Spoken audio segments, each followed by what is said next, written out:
Mahilig ka ba sa feng shui? Wala kang kwenta! Oops! Maling feng shui pala yan.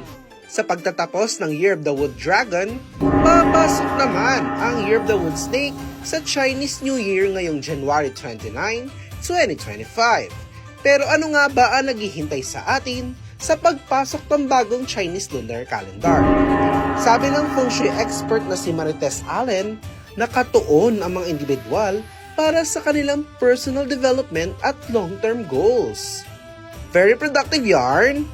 Magiging #blessed din daw ang mga handang mag-risk pagdating sa career at finance.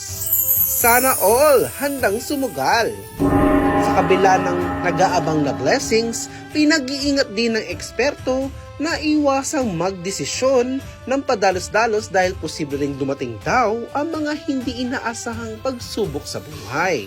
Say naman ng celebrity feng shui master na si Hans Kua, marami raw ahasan na magaganap this year.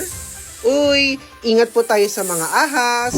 Malakas din ang illness star ngayong Year of the Wood Snake, kaya asahan na maglilipana ang mga luma at bagong sakit.